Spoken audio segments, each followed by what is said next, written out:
Guys, alam nyo ba, naloka talaga ako dun sa mga napanood ko na nang babash sa towel na to. Etong towel na to, kasi ang tagal ko na nitong ginagamit, almost mahigit 1 taon na, simula nung gumamit ako ng ganitong towel. Pinabash nila, B. Sinasabi nila na ang bilis daw bumaho, tapos hindi daw ganun ka-absorbent. Tapos kinukumpara pa nila dun sa medyo pricey na towel. Samantalang ito, napakamura, di ba? Tama ba yun, B? I-compare nila yung towel na to sa medyo mahal. Siyempre, pag mahal, mas maganda talaga yung quality, di ba?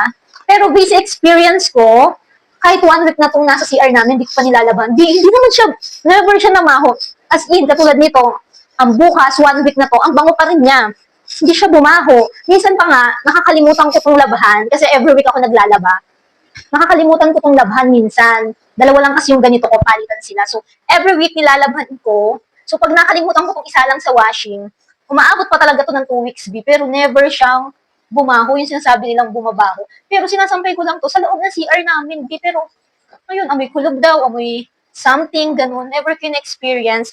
And about sa absorbent, nakaka-absorb naman siya kasi B, hindi naman talaga to yung super na makapal na kinukumpara nila dahil yung quality niya is hindi ganun kakapal, hindi rin ganun kalipis. Tingnan nyo, hindi naman siya citrus, di ba?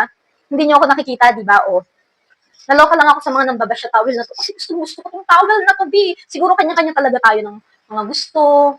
So, syempre, iba-iba naman yung mga bet natin, di ba? Ayun, kung katulad kita na nagbabudget lang, ayan, okay na okay to sa yung towel na to. Pero kung mayaman ka, may pambili ka ng sobrang kapal na towel na napaka-absorbent, go for the go ka doon. Pero, huwag mo naman i-bash tong towel na to, di ba? Yun lang. Guys, kung gusto niyo ng ganitong towel, syempre, affordable lang. And, siguro yung sinasabi nilang bumabaho, depende po yun sa paglalaban nyo.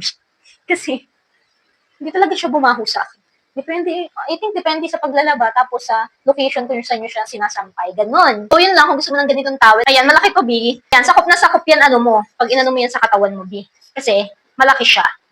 So, kung gusto mo nito, ilalagay ko ang link sa aking basket. Yun lang. Thank you for watching. Bye!